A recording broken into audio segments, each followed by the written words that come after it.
Ce matin, c'est pas moi qui vais prêcher, mais c'est l'apôtre Paul. Amen.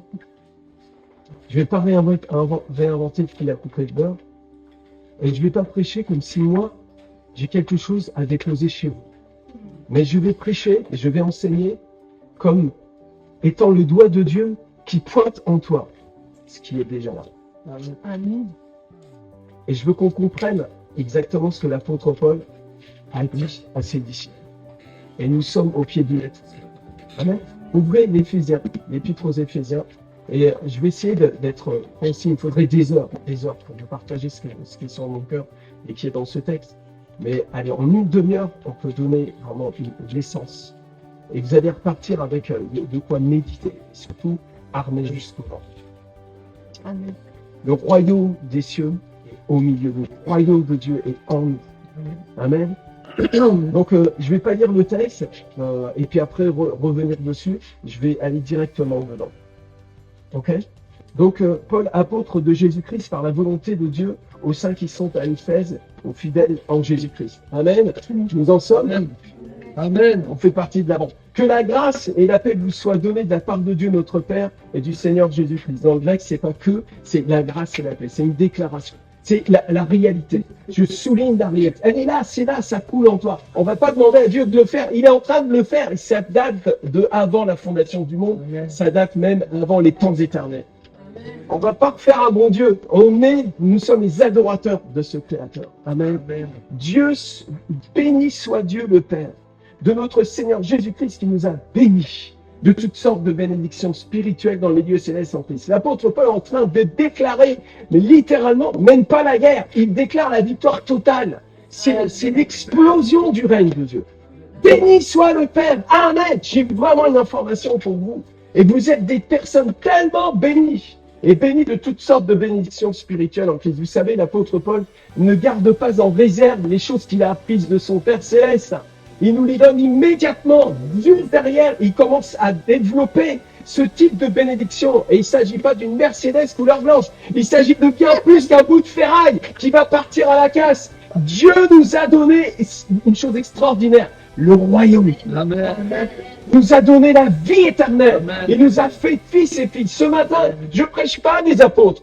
Je ne prêche pas des leaders. Je ne prêche pas des pasteurs, des prophètes, à des évangiles. Je prêche à des fils et des filles du Dieu vivant. Je ne prêche pas pour aller chercher un héritage. Je prêche depuis l'héritage pour aller à la conquête. Et tu es exactement ça. Tu es une personne complètement héritière. Amen. Comment ça s'est produit? L'apôtre Paul nous le donne et c'est extraordinaire. Et il le dit, en lui, Dieu nous a élus. Élection terminée. Amen. Vous pouvez fermer les gâchards, ça y est, c'est fait, les élections ont été faites. Avant la fondation du monde, pour que nous soyons saints et irrépréhensibles devant lui. Je te le garantis, sur la facture même que Jésus a payée pour toi, tu es irrépréhensible et saint. C'est terminé. Le diable ne peut pas t'accuser. Satan ne peut pas venir devant le trône et dire oui, mais celui-là, c'est terminé. Parce que toi, tu es assis sur le trône avec le Père. Alléluia, en Jésus-Christ. Amen.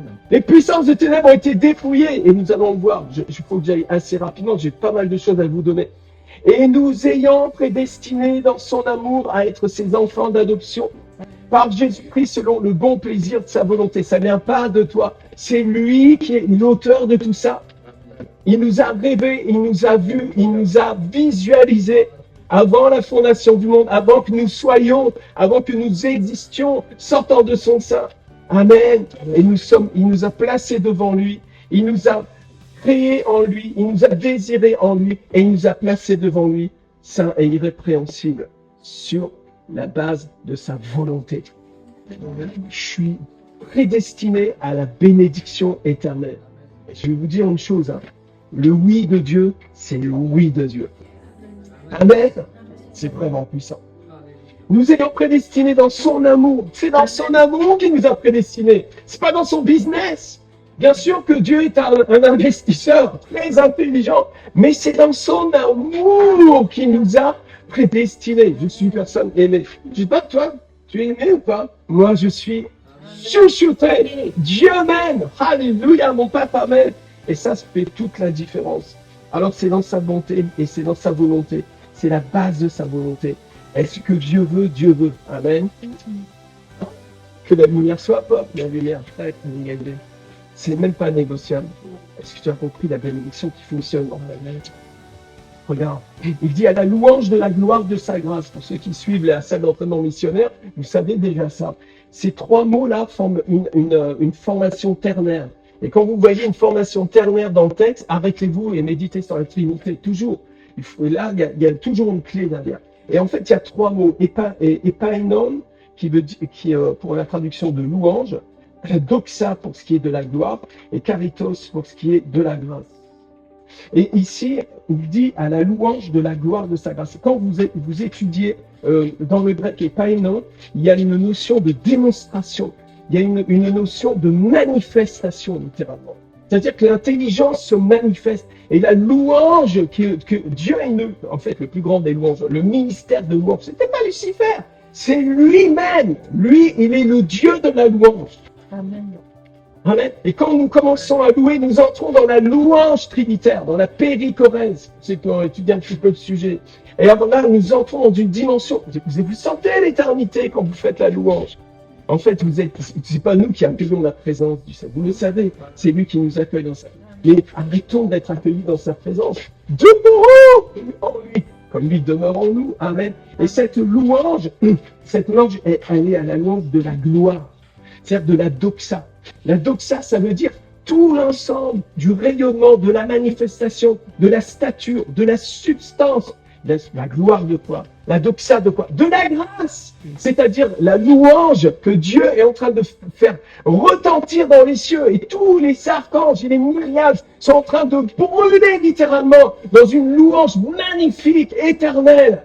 Oh, saint, saint, saint est le Seigneur. Alléluia. Saint, saint, saint est le Seigneur. Cette louange puissante est en train de se répandre dans l'Église. Nous sommes ce temple-là. Le temple de la louange. Il déverse sa louange. C'est la sienne à lui. Elle est pure, elle est éternelle. Et qu'est-ce qu'elle fait, cette louange? Elle manifeste la doxa. La doxa de quoi? De la grâce. Je vais vous dire une chose, un prédicateur devrait passer son temps à prêcher à propos de la grâce. Amen. C'est le message. C'est très puissant. C'est par la grâce que vous êtes sauvés. Amen. Il y a un autre message. Nous devons arracher les âmes une à une du feu de l'enfer par la grâce. Prêchons donc cet évangile, cette bonne nouvelle. Et il y a la manifestation dans la grâce qu'il nous a accordé en son Fils bien-aimé. Quand vous lisez le mot accordé, vous les petits Français, vous pensez qu'il faut faire un contrat avec Dieu.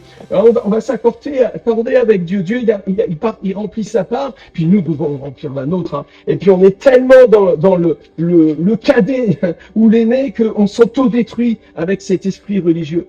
Mais dans le mot accordé en son bien-aimé, le mot accordé, c'est écharistosène, ça veut dire gracier. C'est-à-dire que Dieu n'a pas attendu que tu remplisses quelque chose dans le contrat, il sent... il se la met derrière l'oreille ton affaire. Tu sais ce qu'il fait, Dieu? Il t'a gracié complètement. Il t'a embarqué, il t'a baptisé dans la grâce.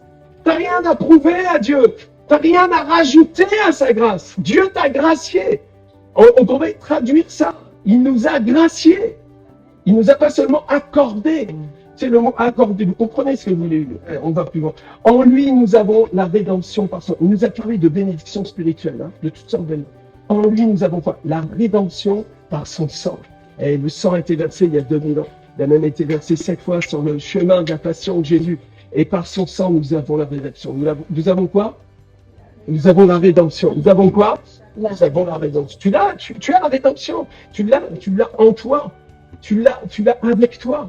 Tu l'as pas seulement pour toi, tu l'as comme une arme de guerre, comme un message, une bonne nouvelle pour les nations.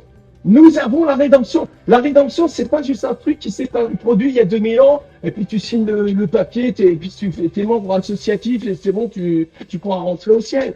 La rédemption, c'est une puissance. La rédemption, c'est une puissance active, et c'est une puissance conquérante. C'est une puissance guerrière. Amen. Ça attaque le diable en permanence. Et quand nous chassons les démons, ils sentent le goût du sang de la rédemption. Est-ce que vous comprenez ça? Alléluia. C'est vraiment puissant. Ce que l'apôtre Paul nous dit ce matin. En lui, nous avons la rédemption par son sang. La rémission des péchés. Qui peut se débarrasser de ses péchés? Vous avez bien vu que ça vous colle aux chaussures. Vous mettez le pied dans une crotte de chien, ça continue. Vous vous êtes aperçu de ça? L'atmosphère vient de changer tout doucement. Et la réalité, c'est que nous avons, selon la, oh Seigneur, nous avons la rémission des péchés. Selon quoi? Les richesses de sa Non, le nombre de jours de jeûne. Si tu jeûnes 40 jours, tu as plus que si tu jeûnes 21 jours. Bon, c'est selon la richesse de sa grâce. Amen. Il y a des gens qui dorment sans jeûner et ils sont plus bénis que des gens qui jeûnent et qui sont tout le temps en train de se culpabiliser, d'accuser les autres avec, au passage. Très religieux, très mystique. C'est de la sorcellerie, c'est pas l'évangile. Je dis pas qu'il faut jamais jeûner. Si Dieu te donne un jeûne, fais-le dans la grâce, la puissance de la grâce. Soyez des conquérants dans la puissance de la grâce. Amen. Alors évidemment, c'est selon la richesse de sa grâce. Et quelle richesse, mais on n'a jamais fini de puiser dedans. J'ai l'impression, quand j'étudie ce premier chapitre de l'Éphésiens, d'être plongé dans un océan de la révélation. L'apôtre Paul avait une dimension, mais qui sommes-nous pour réinventer les choses? Puisons ce que Dieu a déversé au travers des apôtres. Prêchons le message des apôtres. Amen. Il persévérait dans l'enseignement des apôtres. Amen. Alors, il l'a répandu abondamment sur nous par toute espèce de sagesse et d'intelligence. En fait, si vous pouvez vous donner une image un petit peu comique de ce qui vient d'être vu là. Vous prenez Obélix qui attrape un Romain et qui lui met des baffes. C'est ça depuis le début. Le diable se prend des séries de baffes puissantes. Alléluia. Il a répandu abondamment sur nous à toute espèce de sagesse et d'intelligence. Même le plus démé du milieu de nous et devient plus intelligent que toutes les puissances. Et pourtant, on l'appelle le mal. Alléluia.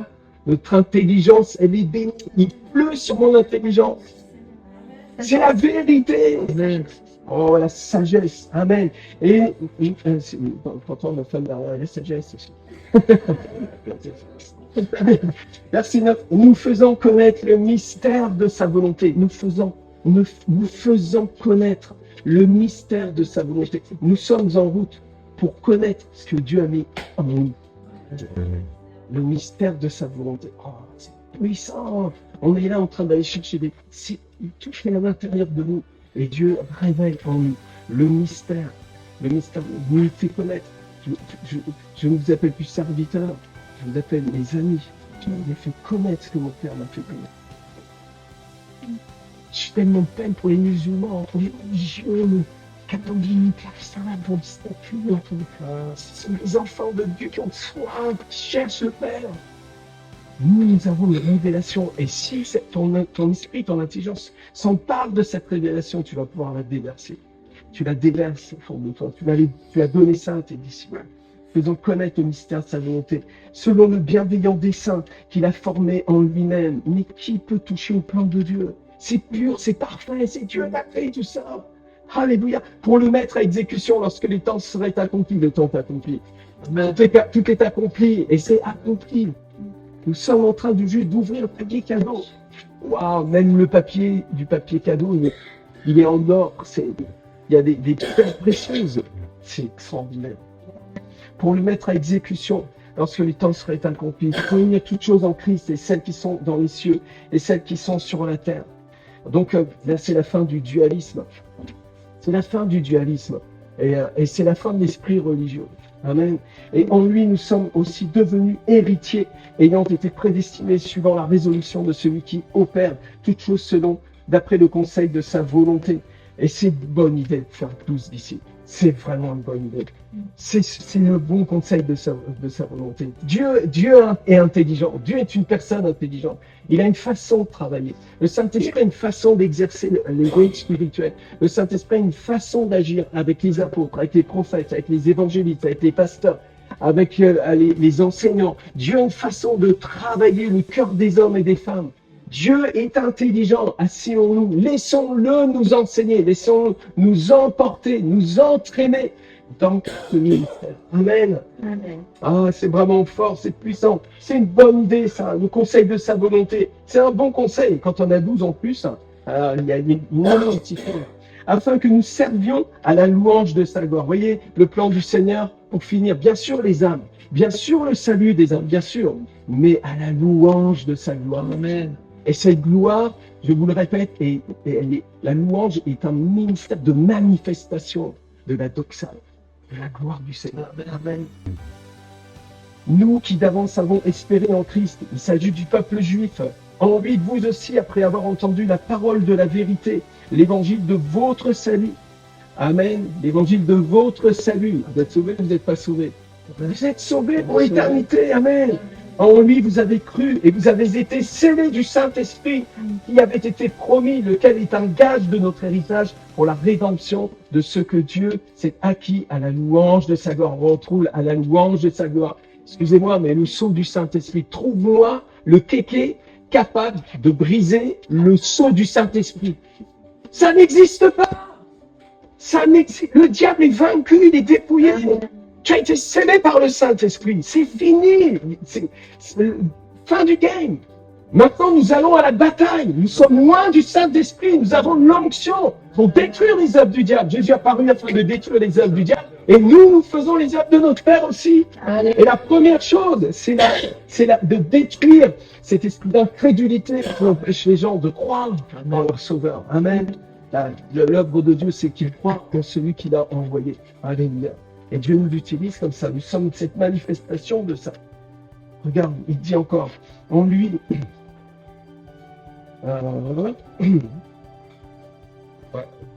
oui, lequel est un gage de notre héritage pour la rédemption de ceux que Dieu s'est acquis.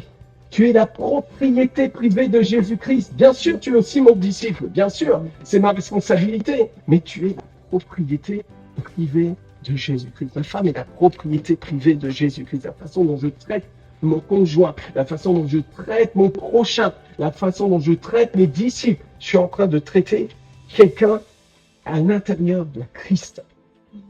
Amen. Ah, ça doit changer beaucoup de façons de faire à l'égard les uns des autres. Ce que je vous commande, c'est de vous aimer. Les dames, quand vous parlez à votre époux, vous parlez à quelqu'un, il y a Christ à l'intérieur. Marie, quand vous parlez à votre épouse, il y a Christ à l'intérieur.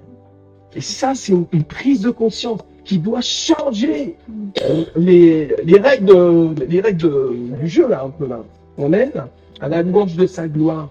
Ok, on tourne, verset 15. C'est pourquoi moi aussi, ayant entendu parler de votre foi au Seigneur Jésus et de votre charité pour tous les saints, je ne cesse de rendre grâce pour vous, faisant mention de vous dans mes prières, afin que le Dieu de notre Seigneur Jésus-Christ, le Père de gloire, vous donne un esprit de sagesse et de révélation dans sa connaissance, qu'il illumine les yeux de votre cœur pour que vous sachiez quelle est l'espérance qui s'attache à son appel, quelle est la richesse de la gloire de son héritage.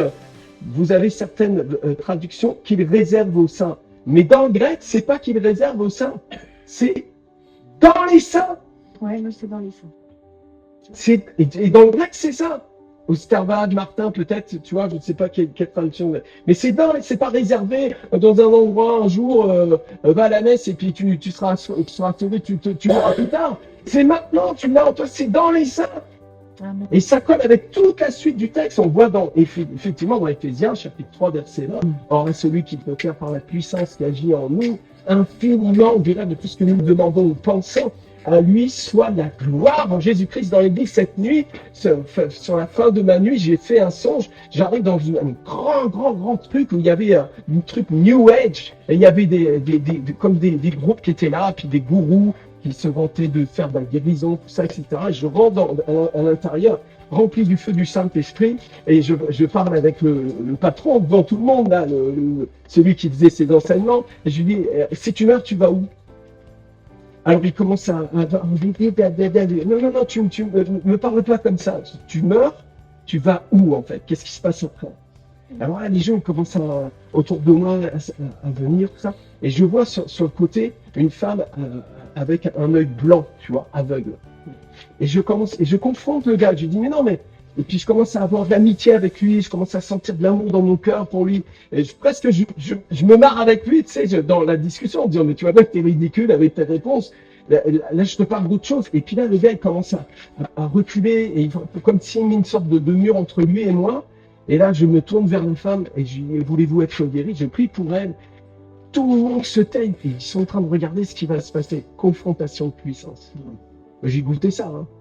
Je pose ma main sur l'œil de la personne. Je commence à prier, la personne elle commence à bouger comme ça. J'enlève la main, l'œil devenu normal. J'ai vu ça dans le ministère. Et là, l'atmosphère a complètement changé dans la salle. Et les gens commencent à courir vers moi pour avoir leur guérison. Et je sens dans mon esprit, c'est ça y est, c'est parti. Ils veulent en commencer à venir avec le gourou, tu vois. Et je sens dans mon esprit que c'est comme l'épée de Dieu c'est comme une cascade de la sainteté de Dieu et qui laisse le niveau à la louange de la gloire de sa grâce. Nous sommes des adorateurs en esprit et en vérité. Et je me suis réveillé avec ça. Ça brûle en moi. On va encore prêcher l'évangile avec une grande puissance. En manifestant la gloire du Seigneur. Amen. C'est pourquoi moi aussi, j'ai entendu parler, etc. Donc on voit ici, juste une aparté, en fait, on voit que l'apôtre est connecté avec l'œuvre qui a été implantée à Éphèse. Et puis il y a eu un mouvement, depuis il est parti, il y a eu beaucoup de gens qui ont été gagnés, il y a des nouvelles âmes, tout ça, et il leur écrit, tu vois. Il y a beaucoup de visages qui ont lu cette lettre, qui n'avaient pas vu le visage de Paul, et qui était le fruit du fruit.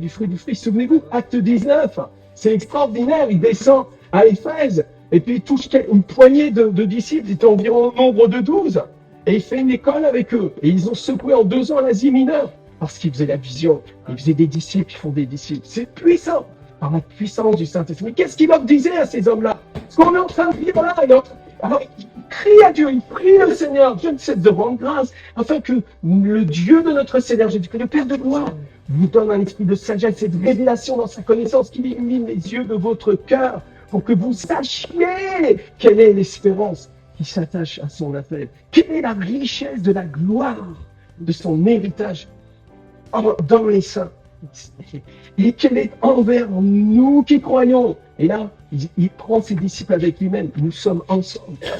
Waouh, l'apôtre Paul qui se met à la même hauteur que toi, qui te prend au même niveau. Nous sommes ensemble. Nous avons le même héritage. Quelle est envers nous qui croyons l'infinie grandeur, répète avec moi, l'infinie grandeur de sa puissance, se manifestant avec efficacité, par la vertu de sa force. Et le mot force, c'est dynamis, hein. C'est de la puissance. Hein. C'est-à-dire que, en réalité, il n'y a pas plus impossible, que ce miracle-là, qu'une âme soit sauvée de l'enfer. Que l'âme de l'homme appartienne à Dieu. C'est impossible, en fait. Sauf si Dieu s'en mêle. Rien n'est impossible à Dieu. Et quand tu prêches l'évangile, tu prêches, c'est de même stature, c'est de même niveau que quand Jésus va dire à Lazare, sors. Lazare, sors. Et le mort a entendu. Parce que cette voix, elle dépasse le voile et elle va dans le mort. Il va chercher celui qui est mort et ramène à la vie. Et ça, c'est cette puissance-là dont tu parles. Évidemment, elle se manifeste aussi par des miracles. Des signes, des prodiges, c'est logique, mais ce sont des signes. Mais la profondeur de ce que nous sommes en train de dire, c'est à propos du salut de l'âme. La puissance, la vertu de la grâce, c'est de nous sauver, alors que nous ne pouvons pas être sauvés. Logiquement, vis-à-vis de la loi, vis-à-vis de nous-mêmes, vis-à-vis de l'univers, nous sommes foutus. Mais Christ, lui, est notre sauveur. Amen. Amen. Et quelle est envers nous qui croyons l'infinie grandeur de sa puissance, se manifestant avec efficacité, il l'a déployé en Christ, en le ressuscitant de mort. Cette dynamos, c'est la puissance de la résurrection. Vous comprenez? Amen. Quand nous commençons à faire le ministère, ce qui se produit ce matin, le mouvement de l'esprit qu'il y a ici, c'est la puissance de la résurrection. Dieu est Dieu et il va manifester encore sa gloire, sa puissance à travers ton ministère. Amen. Dieu veut le faire. Alléluia. Et il l'a déployé en Christ en le ressuscitant des morts et en le faisant asseoir à sa droite dans les lieux célestes. Ici, il dit au-dessus de toute domination, de toute autorité, de toute puissance, de toute dignité et de tout nom qui peut se nommer, non seulement dans le siècle présent, mais encore dans le siècle à venir. Si vous avez les deux manifestations du pouvoir Vous avez le pouvoir dunamis, il parle d'une puissance active et il parle aussi, et surtout, en fait, il place la source de cette puissance dans l'autorité, c'est-à-dire l'autorité suprême au-dessus de toute autorité de domination. C'est pour ça que ça marche pour nous, parce qu'il est assis à la droite du Père, il est Dieu fait homme, et il nous a fait entrer dans la danse de la Trinité, dans l'héritage, et nous sommes nous-mêmes l'héritage de Christ. Amen. Je suis l'héritage de Christ, c'est un truc de ouf. Respecte-moi, je suis l'héritage de Christ. Au-dessus de toute domination, de toute autorité, de toute puissance, de toute autorité, de toute puissance, de toute dignité. Je suis le pire cauchemar du diable. Dis-le à ton voisin, je suis le pire cauchemar du diable. Tes enfants, s'ils ont des démons là, les démons sont en train de crier. Je suis le fils. Il a tout mis sous ses pieds et il l'a donné pour chef suprême à l'Église qui est son corps, la plénitude de celui qui remplit tout en tous. Christ est en toi. Christ est en toi. Nous sommes le corps. Et quand on prend la Sainte Seine, nous devons discerner le corps. C'est pour ça que si quelqu'un a quelque chose contre l'autre, etc., nous devons déposer l'offrande, nous réconcilier, poser les choses, se parler de cœur à cœur. Parce que de toute manière, Christ est lumière. Et il vient briller dans nos cœurs de ténèbres. Et bien sûr qu'on a beaucoup de ténèbres. Hein. Ténèbres, hein, il y a beaucoup de faux plis là, dans nos vies, dans nos âmes. Alors, maintenant, et j'ai presque fini, vous comprenez pourquoi au chapitre 3, verset 14, je vous laisserai reméditer, puis on va continuer à travailler Éphésiens de manière.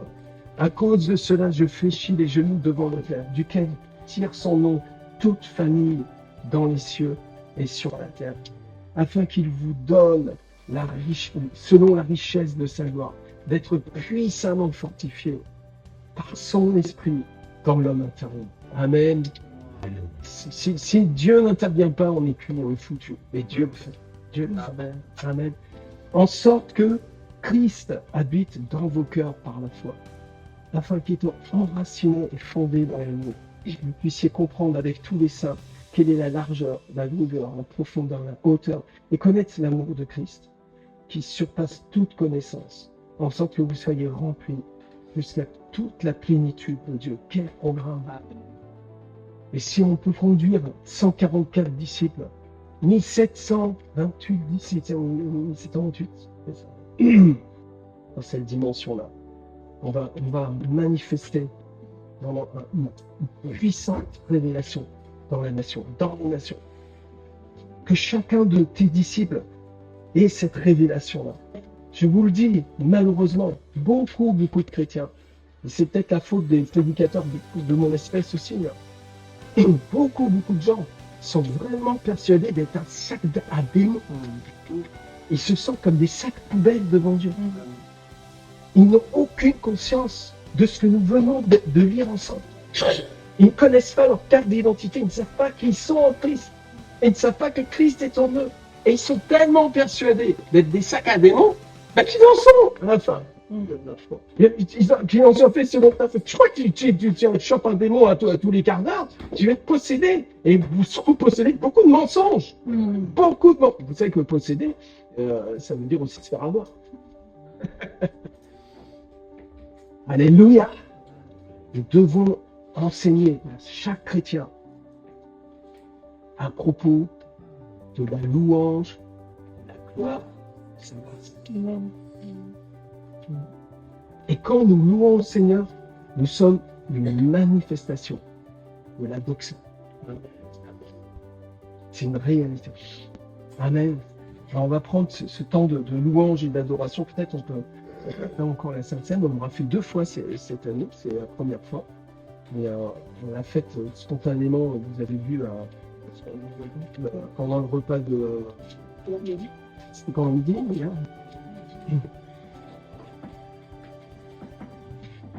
Et cette dimension-là que l'apôtre a libérée dans cette lettre, connaître l'amour de Christ qui surpasse toute connaissance, en sorte que vous soyez remplis jusqu'à toute la plénitude de Dieu. Alors à celui qui peut faire, par la puissance qui agit en nous infiniment au-delà de tout ce que nous demandons ou pensons, À lui soit la gloire. Dans l'Église, hein, et en Jésus-Christ, dans toutes les générations, au siècle des siècles. Amen.